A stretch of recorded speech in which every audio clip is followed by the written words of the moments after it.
Good afternoon, everyone. This is Jeff coming to you from the Rio Grande Valley. It's great having you with us. Last week, we talked about taxes to God because it was tax day, April 15th. So now we're jumping back to uh, where we were in the study of Adam and Eve in the garden. And today, we're going to talk about the devil's sales pitch. The devil's sales pitch. Do we view temptations this way? After all, there is an expression in existence that says, that person could sell ice to Eskimos. The meaning behind this statement is that a salesman can be successful enough to sell someone something that person does not necessarily need or want. The nature of sales is to say everything, do anything, and strike whatever bargain necessary to close the deal. The devil is a salesman. Now, where we were a couple of weeks ago, the devil just made the claim that Eve would not die if she ate the fruit from the tree of the knowledge of good and evil. It was a difference of opinion that the devil set up between himself and God. While Eve is contemplating this contrary statement, the devil now enters the sales pitch. The sales pitch, which comes to us in Genesis 1, verse 5, which says, "For God knows that when you eat of it, your eyes will be opened and you will be like God, knowing good and evil." Now, the devil's sales pitch is made up of a few ideas which fall between half truths and full blown lies.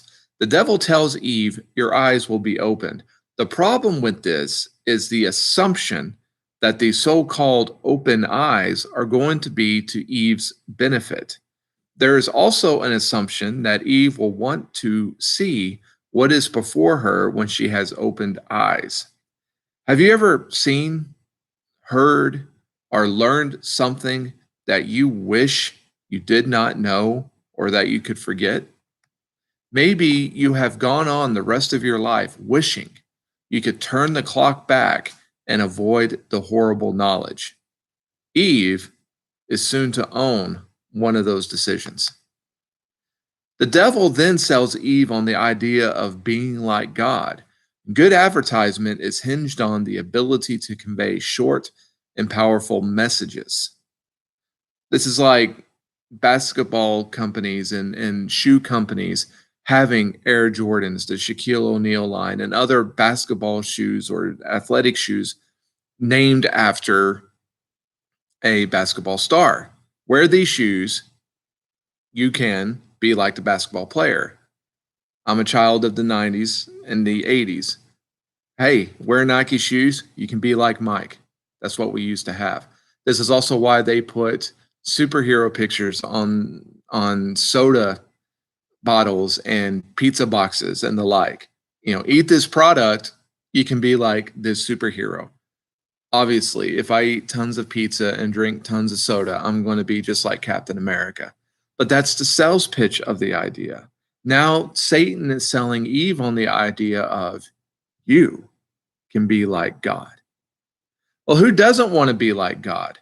When the devil says this, Eve might have visions of the infinite power and authority of God that she could have herself.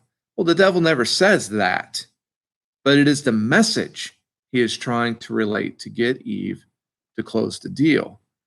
I have to be really thick in the head to think that if I eat all the junk food that superheroes have their pictures on, I'm going to be just like them. But sometimes we act that way. Next comes the sacred item, knowing good and evil.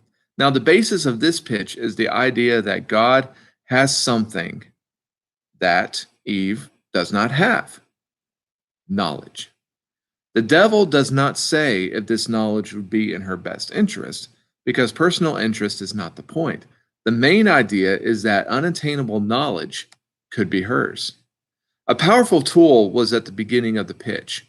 For God knows that when you eat of it, the devil is on purpose trying to color God as one who wants to keep good gifts and knowledge away from Eve. No longer is God a beneficial creator and provider. Now he is a selfish brute who does not want to share any of his toys with Adam and Eve. None of this is true, but it sounds plausible coming out of the mouth of the devil.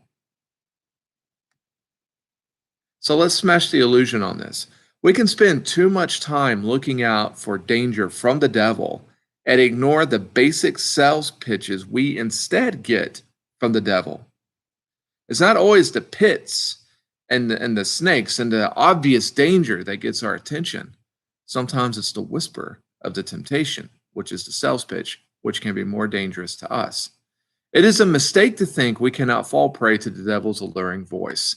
The salesman tries to come across as friendly, compassionate, sympathetic, and diligent to get you the best deal.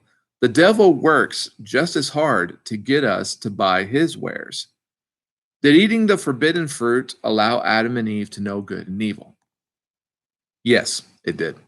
However, it did not make them like God, nor did it give them their descendants wisdom or discernment on how to best use the knowledge of good and evil.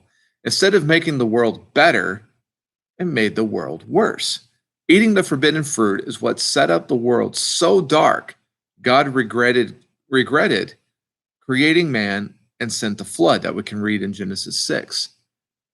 We can be assured that none of this was in the sales pitch the day in the Garden of Eden when Satan spoke to Eve.